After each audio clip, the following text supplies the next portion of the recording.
Isang mapagpalang hapon sa ating lahat mga kapanalig. Ako po ang inyong kumpare sa balat ng radyo, Pare Koy, at your service. Magandang hapon. Today is September 2, 2023, araw ng Sabado. Magandang hapon kapanalig sa mga nakatutok po sa ating mga talapihitan sa Radyo Veritas 846. Kayo po ay nakikinig ngayon sa Radyo ng Simbahan. At syempre binabati po natin ang mga kapanalig na nakatutok po sa ating Veritas TV, Sky Cable Channel 211 at sa ating mga kapanalig na nakatutok sa ating mga social media accounts, kagaya na lang po ng DZRV 846 Kapanalig at sa ating Facebook page Kapanalig Community. Ayan, araw ng Sabado. Kamusta po kayo? Isang maulang hapon.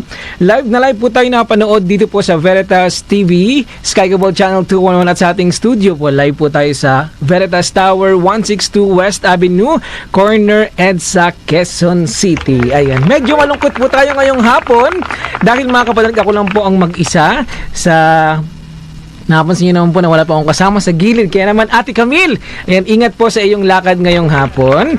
At gusto ko lamang pong pasalamatan ang mga kapanalig natin na nag-attend po ng ating Kapanalig Day ngayong September 2, 2023, first Saturday of the month. Ayan, kung ang mga kapanalig po ay nagtataka dahil ginanap na po ito ng first Saturday of the month. Dati po kasi ginaganap po ang Kapanalig Day every first Monday of the month. Kaya po next Saturday po, kita-kits po tayo. Ang nakasama po pala natin kanina umaga sa ating Kapanalig Day, si Reverend Father Erwin de la Cruz. Ang topic po kanina ay ang Birheng Maria sa ating buhay. Nga pala, maganda po ang ating opening song kanina, no? Purihin si Yahweh sa banal na mag-anak. Ayan, composed by Rina Valencia Idago. At mamaya po, may kilala po natin si Sister Rina at ang kanyang asawa sa programang Kapanalig R. Pero bago po ang lahat mga kapanalig, samahan niyo po ako para sa ating pambungad na panalangin. Sa ngalan ng Ama, ng Anak at ng Espiritu Santo. Amen. Panginoon, maraming salamat po sa lahat ng inyong binibigay na biyaya. At Panginoon, patawarin niyo po kami sa aming mga nagagawang kasalanan. Panginoon, sa lahat po ng mga nakikinig ngayong hapon, patuloy niyo po silang pagalingin. At Lord, lagi niyo po kayong magagabayan sa lahat po na aming pinaplano sa buhay. Hilangan po ang aming samudalangin sa pangalan ni Jesus. Amen. Sa ngalan ng Ama, ng Anak, ng Espiritu Santo. Amen. Kapanalig Hour. At eto na nga mga kapanalig, kamusta po kayo? Ayan, kamusta po sa inyong mga lugar? Ito po ba, kayo sa inyong lugar po ba ay maulan? Ayan, sa iba't ibang parte ng mundo, kagaya po, mga kapanalig, sana po, habang pinapakinggan niyo po ang Kapanalig R at ang ating programa, nasa mabuti po kayo ngayong kalagayan. At samahan niyo po ako sa ating programang Kapanalig R, 3 p.m. to 4 p.m. Isang oras lang po ito, kaya sana po, wag po kayong maglilipat. At mamaya po, ako po excited na makilala ang ating special guest dahil ang special guest po natin ay isang anchor din po ng programa dito sa Radio Veritas, si Sister Rina Valencia Idago at ang kanyang husband, si Brother Ricarte Idago. Mamaya po may kilala po natin sila, pero bago pong lahat mga kapanalig, kung kayo po ay hindi pa po miyembro ng Kapanalig Community, kayo po ay aming iniimbitahan na maging bahagi po ng community ng ating Kapanalig. Mag-text lamang po kayo ng Yes Kapanalig, e-text ang inyong full name, postal address, birthday, civil status, parokya at contact numbers. Mag-text lamang po kayo sa Smart, kung kayo po ay Smart Network, mag-text po sa 0998 588 3660. Ulitin ko po sa Smart Network 0998-588-3660. At sa Globe naman 0917-621-1902. Sa Globe number 0917-621-1902. Ayan, dyan nyo lang po i-text ang inyong mga contact numbers at contact details mga kapanalig sa mga hindi pa po miyembro ng Kapanalig Community. At inimbitahan ko rin po kayo next month po sa ating Kapanalig Day. Ayan. Ginaganap na po ito every first Saturday of the month. Sana po makabisita po kayo at nakita po namin kayo ng personal mga kapanalig, lalo na po sa mga kapanalig members na matagal na pong miyembro ng ating community. At sa lahat po ng mga kapanalig na hindi pa po nakakapag-update ng inyong annual pledge at kayo po ay natatakot pa rin pong lumabas ng inyong bahay para magtungo sa mga bangko, maaari po kayong makipag-ugnayan sa inyong mga kapanalig coordinator dahil ang Radyo Veritas po ay magpupunta na po sa inyong mga tahanan. Kami na po mismo ang pupunta sa inyong mga bahay para po mag-pick up ng inyong pick-up pledge para sa inyong mga kapanalig at sa ating Radio Veritas Foundation. Mag-text lamang po kayo sa mobile number 0998-588-3660. Ulitin ko po mga kapanalig, 0998-588-3660. Ayan, kung kayo po ay nakamonitor sa ating Veritas TV, Sky Cable Channel 211, maaari nyo pong iscan yan ang ating QR code.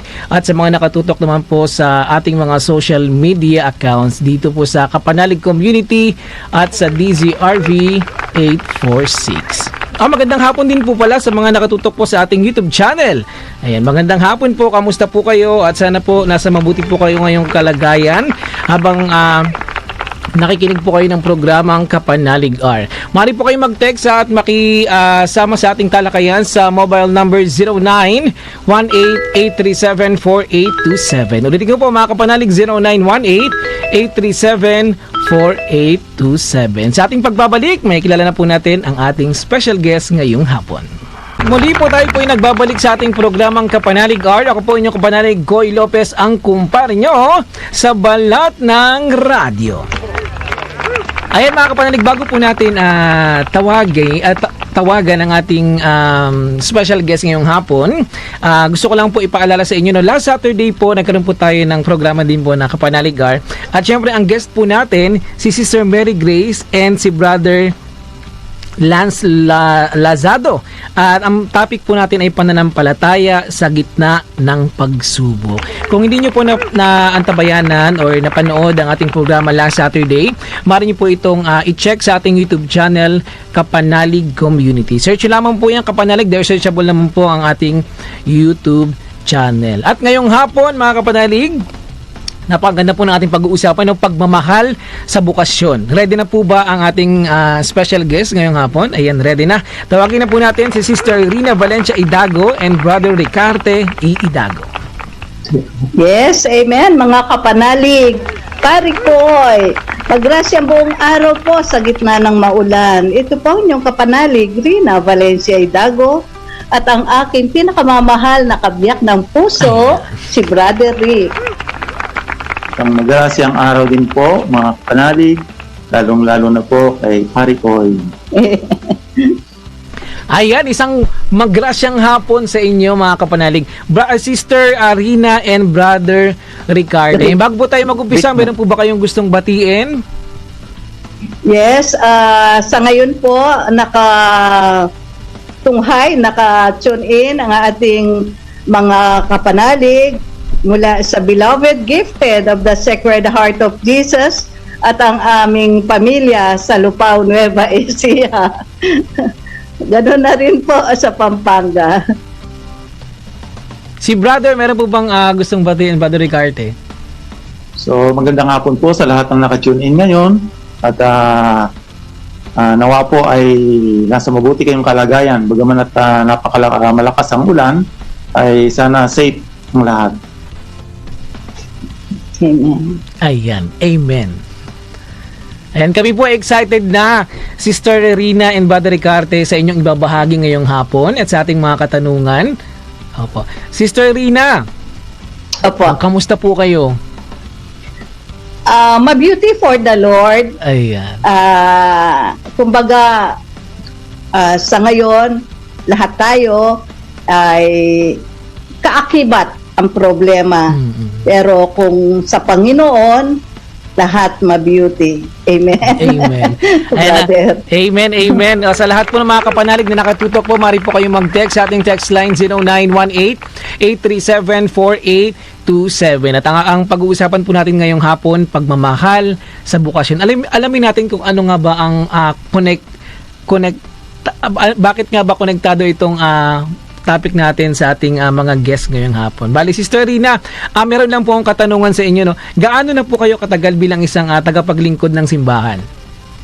Opo, Brother Parikoy, bali, nag-start po kami dito nung inbitahin kami dito sa pamayanan ng Holy Family, 1990. Up to the present. At tutuloy ko na po ba? Sige po. Total best 30 years naman. Bali, 30 years. More or less, 30 years. Kasi since then, ginather po natin ang mga bata na andito, mga bata, at sila po ay binigyan natin ng basic catechism dito sa aming compound at pagdarasal ng banal na rosaryo. At ganoon din ang mga kabataan na labas-masok dito sa aming tahanan para sa mga pag-aaral, simpleng pag-aaral, morally po. At tinilid natin sila sa grasya at tulong ng Panginoong Diyos sa simbahan. At ganoon din po, yung time na yon ay umiikot kami dito sa kabuuan ng Barangay Gulod dahil sa Dawn Rosary. Alam niyo po ba mga kapanalig, ang mga kasama namin from 5 years old na mga bata up to 12 years old. Kung minsan kaming mga elders ay nakakatulog pa pero silang kumakatok at 4:30 a.m.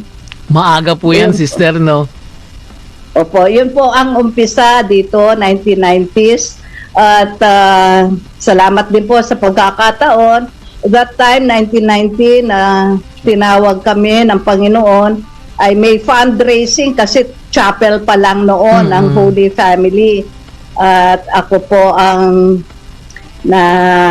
na-bless bilang unang Mrs. Holy Family. This is Holy Family. Sister, sa tagal niyo pong nagdilingkod sa simbahan, paano po yung adjustment niyo po nagkaroon po ng pandemic po? Paano niyo po ito na-sustain po? Alam mo, Parikoy, sa mga ganong pagkakataon, lagi po namin, sa pamilya namin, lagi naming inuuna ang para sa Panginoon. Kasi alam namin, kapag inuna ang Panginoon, mababudget lahat for the rest of the day ang mga gagawin namin at ma-accomplish for His glory. Noong pandemic po, ayun po, sa gitna ng hindi naman po kami kaluwagan sa buhay, naroroon ang mga kapatiran, kumakatok, umiiyak, namatay ang kanilang miyembro ng pamilya na nagtetrabaho, nagdadialysis sila, cancer patients. At talaga po, kung ito ay sasaloob at hihihingi ng tulong sa Panginoon, ang Diyos na rin ang kikilos para mapunan sa pamagitan natin bilang daluyan ng kanyang biyaya at may tulong sa kanila muntiman. Yung kabuhayan po ng Panginoong Diyos naroroon pa rin. Lalo na that time, ang aking asawa sa BEC, Parikoy, sa part po ni Brother Rick bilang BEC coordinator that time, Daddy.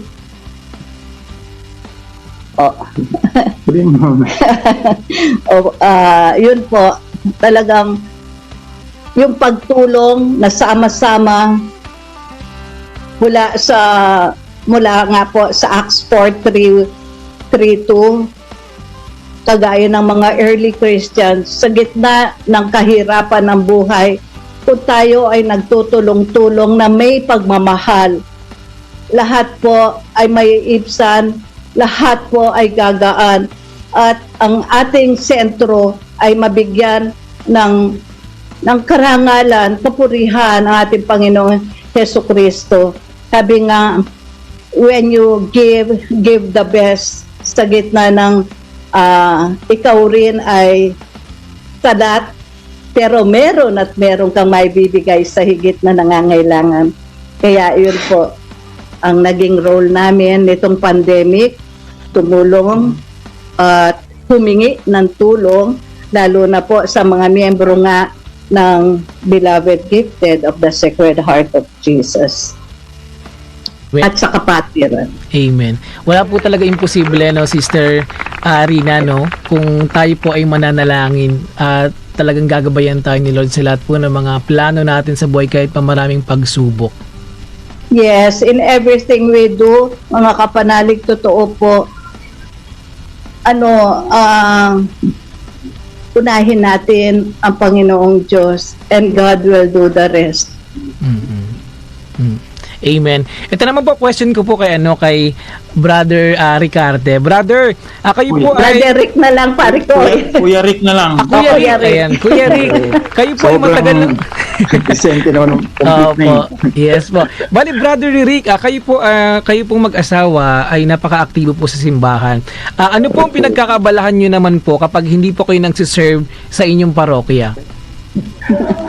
Sa ngayon po, dahil nga retired na tayo, senior citizen na, pagka walang serve na sa parokya at saka lesson na ngayon din, dahil nga may sakit ako ngayon, ay andito lang sa bahay, sa pamilya, focus sa pamilya. Sabi siguro ng Panginoon, medyo mahaba-haba na yung pinaglingkod mo sa simbahan, kaya pahinga ka muna. Kaya binigyan ako ng karamdaman. Kaya andito ako ngayon, meron akong munting garden dito sa taas, urban farming. Sabi nga, may programa ang gobyerno ngayon na urban gardening. Meron ako rito, kumpleto, gulay mula sa bulaklak hanggang sa gulay. Kaya yun po yung pinagkakabala natin. Maliban doon sa, siyempre hindi mo pa rin maiwasan na dahil sa tagal na ng paglilingkod natin sa parokya, ay pagka meron silang mga katanungan, through online, through messenger, ay kinukonsulta pa rin tayo. Pag ganun, ma-advise pa rin dahil nag-conding kami sa family and life. May mga tumatawag na mga pamilya na mag-asawa na may problema, through nagbibigay tayo ng mga advices, gano'n, ng mga pag-asa para po doon sa mga nagkakaproblema. Yun po ang aking kwan ngayon. Parang pinaka-routine dahil na-lesson na nga po yung aking mga obligasyon sa main Paris. Bali, hindi na po kayo nagpupunta sa parokya po, Brother Rick? Nagpupunta pa rin kasi meron pa rin kailangan akong pumunta. Dahil meron pa rin meron pa rin mga obligasyon na kailangan pa rin puntahan. Dahil po sa educational assistance program ng simbahan, hindi ko pa na-transfer sa iba yung pagiging pinaka-project leader. So, kailangan ko pa rin pumunta. Saka, every Sunday, nagsisimba pa rin. Yes. Pagka may mga meeting na kailangan talaga ako, ma-attend pa rin ako. Ganun din in addition, pare Koy. Sige po. We're so blessed and grateful to God. Kami rin po ay nagiging daluyan sa Prekena bilang Prekena team sa mga ikakasal at sa PREX speakers din po kami. Salamat sa Diyos.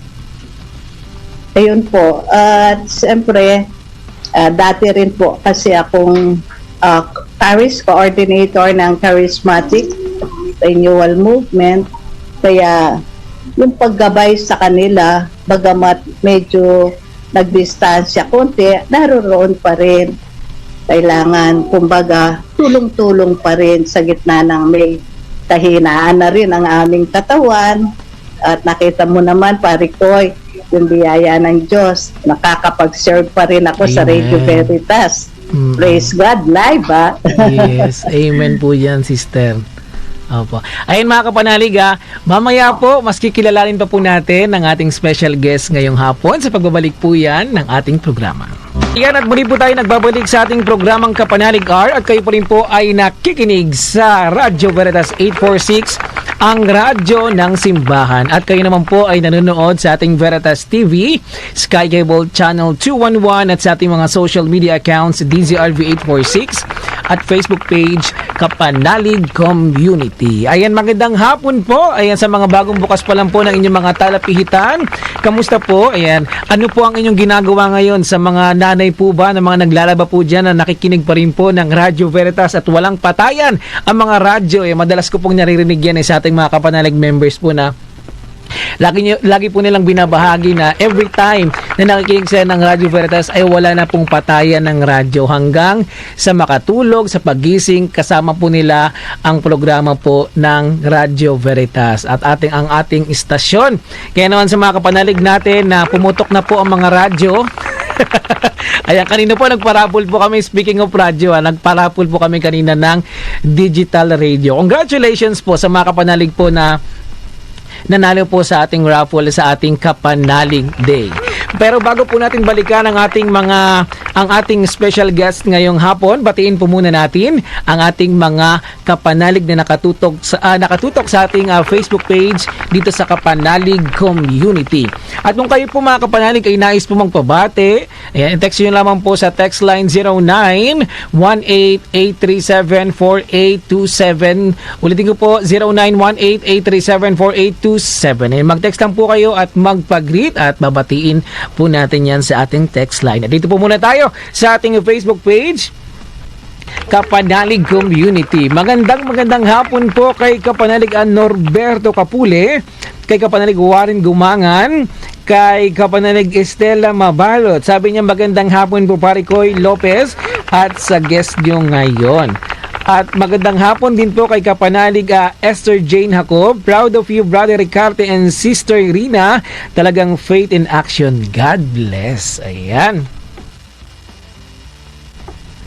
Ayan natin po yan sabi po yan ni Sister Jane Jacob. At syempre mga kapanalig, bago po natin balikan ang ating special guest, mga panauhin po natin ngayong hapon, gusto ko lamang pong batiin ng happy birthday si Kapanalig Juliana Onias sa ating, ayan, siya po ay nagdiriwang ng kanyang kaarawan ngayong araw na ito. At kunin na rin po namin ang pagkakataon na batiin kayo ng happy birthday sa lahat po ng mga nakikinig na may mga kaarawan ngayong araw. At syempre, happy wedding sa lahat po nag-celebrate po ng kanilang mga anniversary. Magandang hapon po sa inyong lahat. At eto na, balikan na po natin ang ating special guest ngayong hapon, si Sarina and Brother Rick. Ikoy. Ayan, nakita na po natin na si sister sa ating monitor. Ayan, sister, kamusta po? Again and again. Ma-beauty pa rin. For the Lord.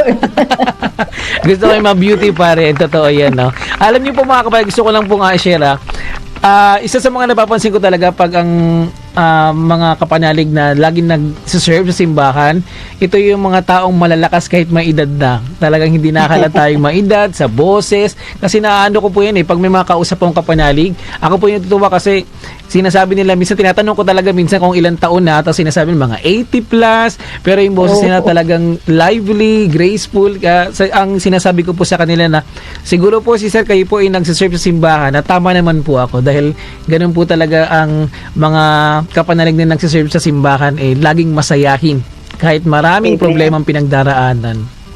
Harinawa, ma-reach namin yung 80. Marireach yan, sister. Opo. Amen. Opo. Sister Rina, may tatanong lang po ako sa inyo, no? Meron na po bang pangyayari po sa inyong buhay na nagpapatatag pa lalo ng inyong pananampalataya sa kabila po ng matagal nyo na pong pagdilingkod sa inyong parokya? Opo. Marami na po kami pinagdaanan, lalo na sa mga anak, no?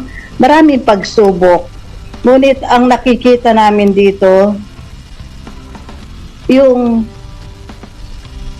binabalik namin sa aming sarili. Sa akin personally, nagkulang po ba ako, Panginoon?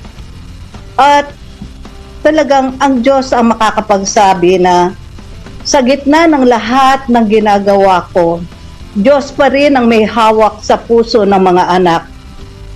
At kung sila man ay medyo maligaw, andun pa rin ang daan para patawarin sila at maging gabay, tumayo sila na may katatagan kasi wala silang sasandigan kundi ang magulang. Unang-una ang kapatawaran at ang susunod ang patuloy na paggabay sa kanila. At yun po, nagbabalik ang mga nakaraan na nung maliliit pa sila kasama namin. Pero nung naging teenagers, magkanya-kanya ng mga kaibigan, ayun po, may mga pagsubok na aming nadaan ng mag-asawa. Ngunit naging katatagan pa rin po para lalo kaming maglingkod sa Panginoon sa pamagitan ng parokya at kung saan man kami tawagin. Gaya noon, Pare Koy, 1996, naging sensitibo po ako. Kasi 1992, tinawag din kami sa Charismatic Renewal Movement. Lalong naging maalab ang paglilingkod namin sa Panginoon. Naging bukas ang kamalayan namin. Naging sensitibo ako sa promptings ng Panginoon. At 1994, 1993, 1994, yung pagtulong sa kapwa, lalo na that time, yung pagputok ng pinatubo, talagang ang presensya ng Diyos ay naramdaman namin na nung sabihin ko, Daddy, humingi tayo ng bigas sa Nueva Ecija para ibigay sa mga kapatid natin na nangangailangan. Ganun din po sa community kung saan dati ako nagtatrabaho sa Bangko Pilipino. Naging bold enough ako sa mga officers, elders namin that time na hindi tayo mananatili sa air-conditioned room na ito, kundi lumabas po tayo para tulungan ang higit na nangangailangan, lalo na po that time, 1990s nga, dito sa pagputok ng pinatubo. And true enough talaga, buhay ang Diyos, basta isasubmit lang natin ang ating sarili. At 1996 nga po, tinawag kami ng Panginoon sa pamagitan na rin ng mga kabataan sa Radio Veritas. When God from within my heart told me, enter media. Sabi ko pa nga sa asawa ko, paano tayo, enter media raw, sabi ng Panginoon. Sabi ng asawa ko, paano tayo makaka-enter? Wala tayong connection. Kailangan may connection. Yun po pala, ang dapat kakonekta natin ay ang Panginoon. Amen. For with God, everything is possible. Since 1996 na in-invite kami ni Tatang Orly Punzalan and Dr. Luz Espiritu, nag-start po ang ministry natin dyan sa Radio Veritas up to now. Salamat sa Diyos.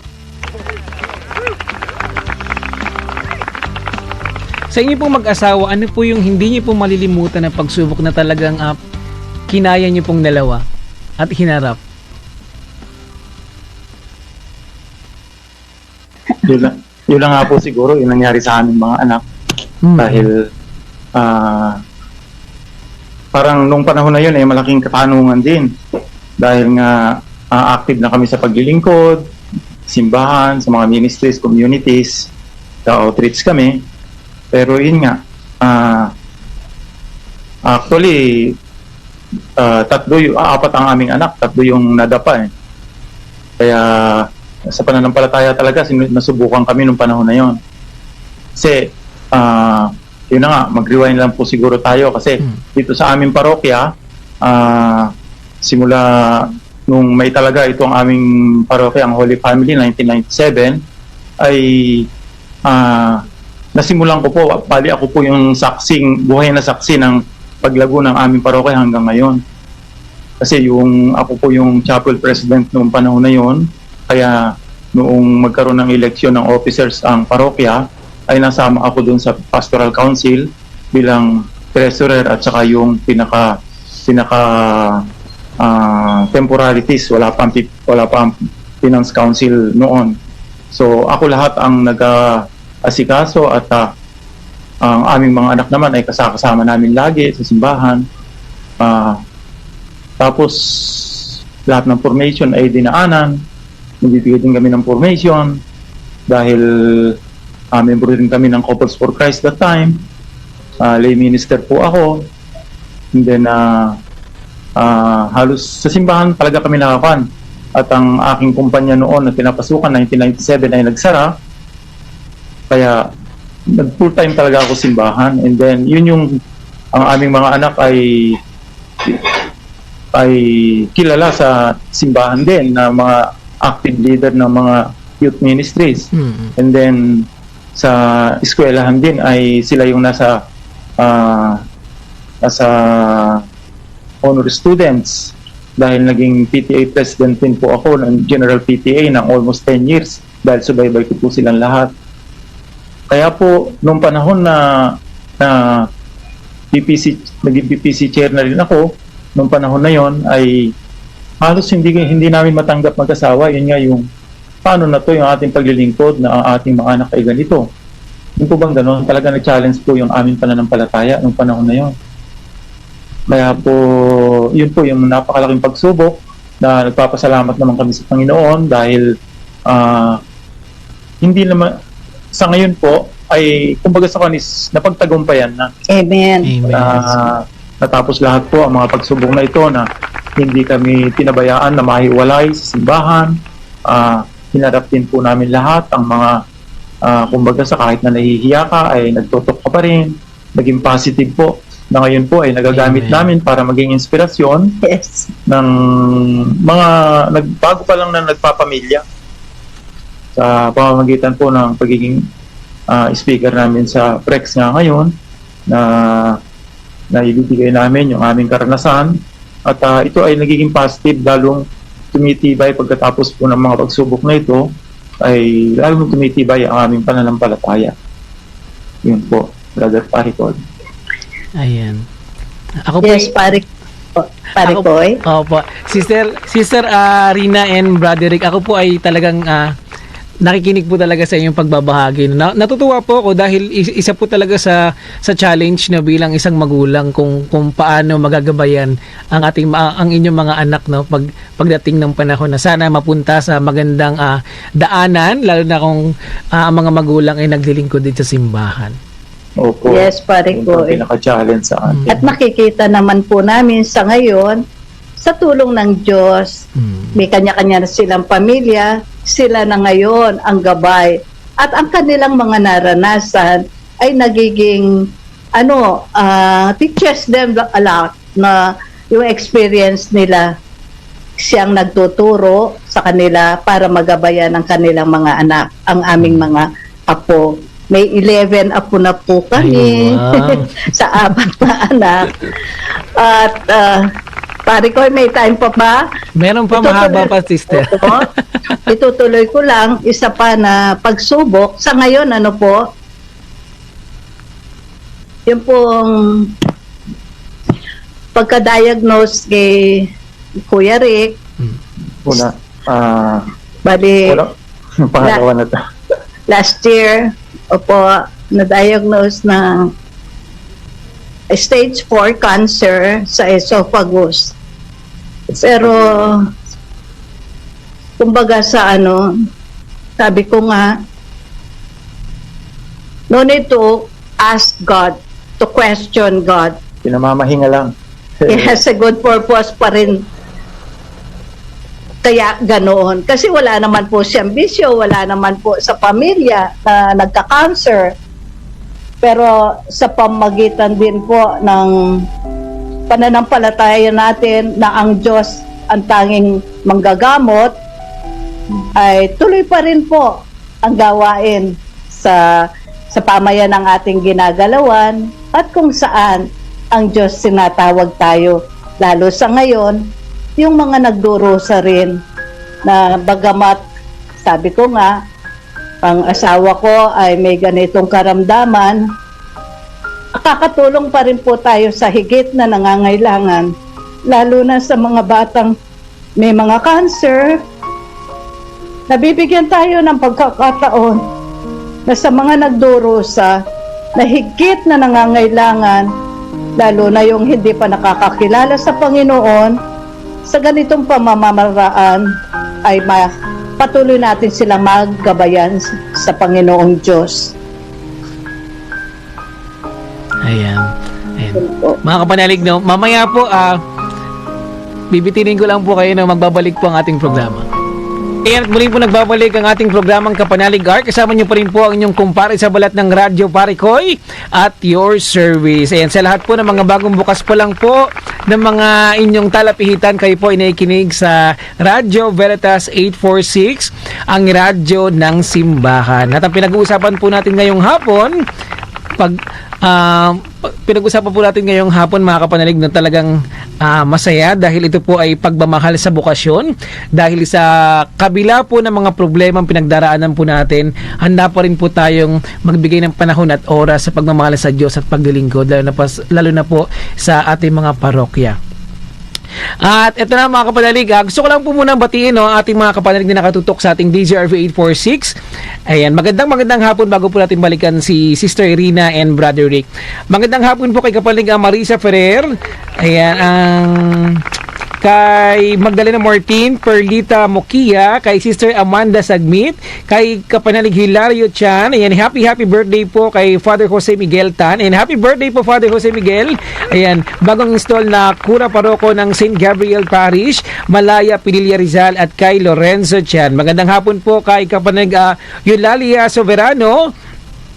Ayan po, magandang hapon po. At magandang hapon din po sa text line po natin na nag-text from 6584. Ayan, good PM po, pakibati po ang mga taga Our Lady of Mount Carmel sa Baliwag, Bulacan. Ang parish priest po namin ay si Monsignor Flynn Capiral. Ayan, God bless you all po. Thanks po si Kapanalig Pati Mendoza ng Baliwag, Bulacan. Magandang hapon po sa mga taga Baliwag, Bulacan. At ito na nga, mga kapanalig, bago po magtapos ang ating programa, inibitahan po namin kayo na maging bahagi po ng ating Kapanalig community. Mag-text lamang po sa 0998-588-3660. Ayan. Text na po kayo, mga kapanalig, at wag po kayo mahihiya dahil tayo lang po dito.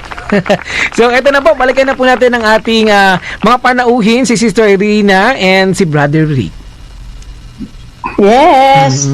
Sister Irina, yes po. Opo. Parikoy, gusto ko rin batiin at pasalamatan si Brother Roy Mark Gutierrez at Brother Benedict Napolitano, kung saan sila po kasama natin sa pagdiriwang ng banal na Eucharistia. At syempre sa ating mga programa every Wednesday and Friday 7 to 8 p.m. Ate Ami Dugang and Kuya Peter. Wow. Sa inyong lahat. Ayun, no, sister. Ako po ay nabitin po sa inyong pagbabahagi po kanina, no. Paano niyo po hinanap yung challenge na yun na nalaman niyo po na nag-diagnose po si brother sa lungs po, cancer sa throat? Esophagus. Esophageal Yes. cancer. Esophageal. Alam niyo po, sa mulat-mula,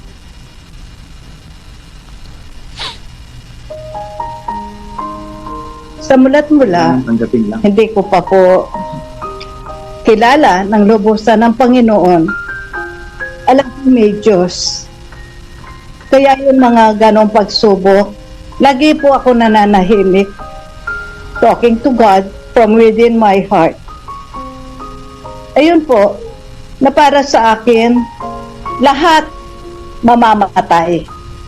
Pero sa ganitong pagkakataon, ang bawat sandali ay lalong pinahahalagahan ng Diyos. Dahil alam niya, ng aking asawa, bagamat noon pa talagang tinitreasure namin every minute of our lives na maging mabunga ito sa grasya at tulong ng Diyos para sa kanyang kaluwalhatian. At yun po, turn into positive. Kumbaga, kahit ganito siya, sinasaala lang ko, bahala ka, O Diyos, bahala ka. Pagutusan mo lang kami. Ano pa po ang pwede namin gawin sa gitna ng tumatanda na kaming magandang lalaki at magandang babae, ano pa ang may tutulong sa pamilya, sa pamayan ng aming ginagalawan, o kung saan kami patutungo. Ngayon po, ang kalakasan, bigay ng Panginoon. At ito rin, gaya ngayon yung gospel, yung mga pinagkatiwala sa atin.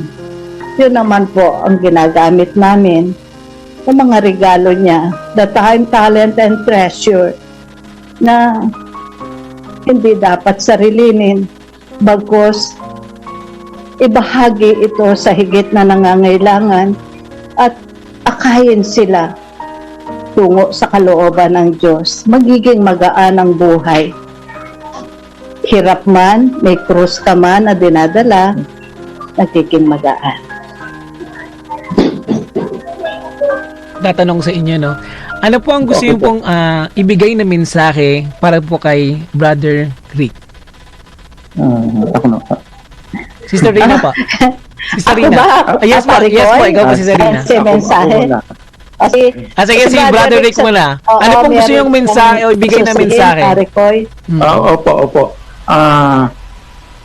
Mga kapanalig, Parikoy, siguro ito yung advantage nung more than 30 years ng paglilingkod, no, na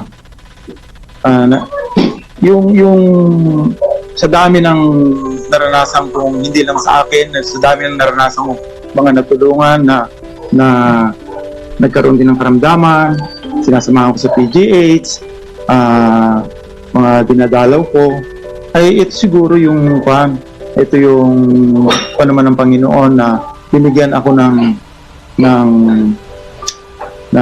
kalakasan para tanggapin kung ano man ang kalooban ng Panginoon, kasi kalooban din niya ito. Kaya nga sabi ko kanina sa simula ng ating ay siguro gusto lang niyang mamahinga muna ako sa sobrang gawain sa simbahan, no? Hindi naman totally na mawala, kundi ipinapadama niya. Ito yung parang bunga ng paglilingkod sa simbahan, yung binigay niyang kalakasan ng kalooban, pagtanggap kung ano man ang mangyari, at nanawa ay maging inspirasyon ng mga kapwa nakakaranas ng ganitong mga pagsubok. Yun po siguro yung mensahe ng Panginoon na gaya nga nito na nagpapasalamat po kami na binigyan niyo kami ng pagkakataon para po mai-share yung aming bukasyon, yung aming mga karanasan sa paglilingkod sa simbahan.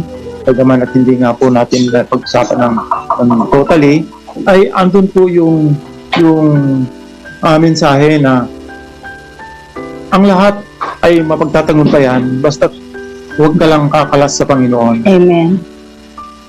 Yun po ang yung paglilingkod. Hindi kami tatagal ng ganito katagal kung hindi kami naging masaya sa paglilingkod. Siya na rin ang gumagawa ang naging pinaka-final na mensahe sa akin, na siya na rin yung gumagawa ng paraan para po makapagpahinga naman. At para may bahagi na lang kung ano man yung karanasan para maging inspirasyon sa mga bawat pamilya, bawat tao na nakakaranas ng kagaya ng naranasan namin. Amen. Na laging positive kalooban ng Panginoon ito. Pagpatibay ng aming pananampalataya. Salamat po. Para kay Sister Rina. Yes, para sa akin, alam nyo,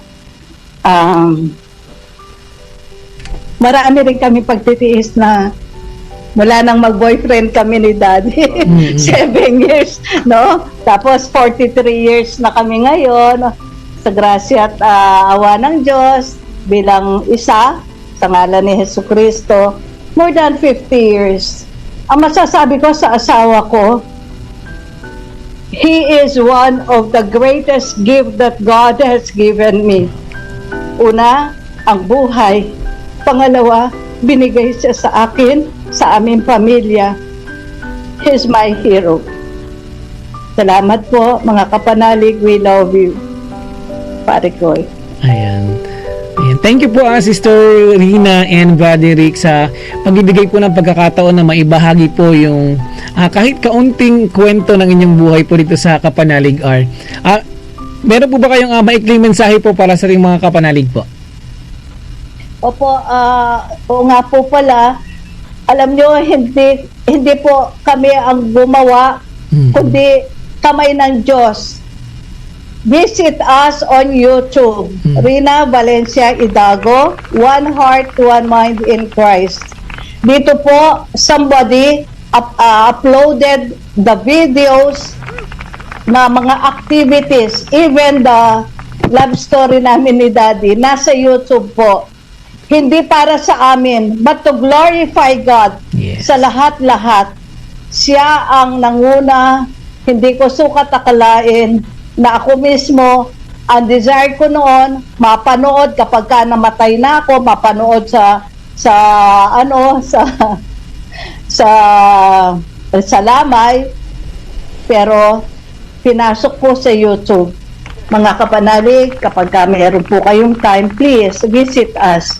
Rina Valencia Idago, One Heart, One Mind in Christ sa YouTube po. Ayan, visit nyo po yan mga kapanalig Sister Rina and Brother Rick, maraming salamat po sa pagbibigay po ng panahon at oras sa ating programa. Salamat po. Ayan, salamat sa Diyos. Salamat din po. Salamat. Arikoy. Salamat po sa inyo. Arikoy. At ingat po kayo. No? Ingat po si Rina and Brother Rick. Thank you po, thank you. Ayun po na. Salamat sa Diyos. Thank you, Mama Mary and St. Joseph. Amen. Ayan mga kapanalig, nakasama po natin si Sister Rina and Brother Rick live via Zoom. At ito na nga po, magtatapos na po ang ating programa. Kaya po samahan niyo po kami next Saturday. Ako po inyo kapanalig, Goy Lopez, ang kumpare nyo sa Balat ng Radyo na nagsasabing sumainyo po ang katotohanan.